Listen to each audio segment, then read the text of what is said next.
Hey, good morning, everybody. Lee Brower here. Welcome to this week's edition of Meaningful Monday. I'm grateful to be here, and I am glad to be here.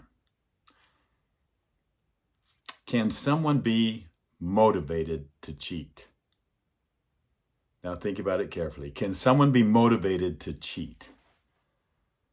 I think anybody that cheats is motivated to cheat. When you think about it in grade school or in school, and maybe your dad says, get an A and I'll give you this. Or maybe he says, get a D and you'll get this. Kind of that carrot and stick approach, right? And I think as we move into other life, when we start looking at consequences or shortcuts, or there's pressure put on us through goal setting or traditional way of motivating our family, motivating our employees, etc. When you put that kind of pressure, people find reasons to cheat. They're motivated to cheat. There's either a reward or a penalty. Let me ask you another question. Can people be inspired to cheat? Now you're going to have to work to find some exceptions to that. It's like the two words don't even go together, do they? If you've been around me for a while, this last month or two, I've been really focused in on those two things and the power of inspiration versus motivation. Motivation has deadlines. Motivation is temporary. Inspiration is permanent. You know, is the world changing? Is work changing? Is the workplace changing? Are workers changing? How about choice? Is choice changing? We have more choices now than we've ever had. And so do our employees and so do our children. But has leadership changed? In Stephen M.R. Covey's latest book that just came out April 4th, if you haven't got it, you've got to get it. It's called Trust and Inspire. Now, I was fortunate. You can see the difference. This is the brand new copy. I got the advanced proof quite a few months ago.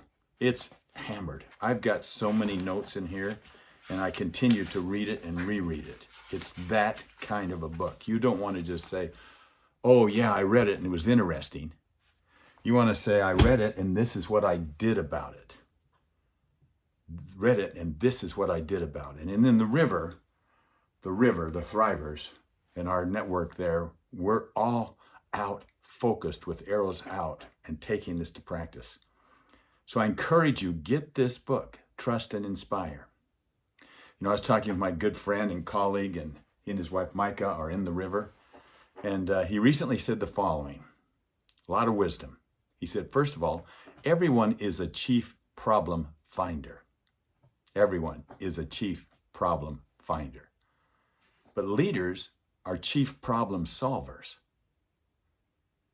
But inspired leaders solve problems before they emerge. Now, I might say inspired leaders, but you could say inspiring leaders. Because inspired leaders are inspired to inspire, and they then are inspiring. So how might you and how might we become even more trusted and even more inspired in this crazy world?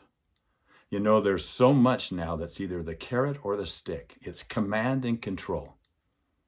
And I can give you examples where people in the river, people outside the river, we could go on and on, are reaching out now with this trust and inspire mindset. And I can't tell you the difference that it's making. And it's critical. It's critical as we move forward in the world that we're in right now. You know, it's, I love the quote that's from Stephen Covey, Stephen M.R. Covey's dad, where he said, we only have two bequests to our children, roots and wings. And I'm here to say to you that if you're going to give your children strong roots and you're going to give them wings to fly by, it's not going to be by motivating them with the carrot and the stick. It's going to be by inspiring them with the lessons of your past and inspiring them with an even greater future so that they can inspire others. Let's continue to dig in on this, shall we?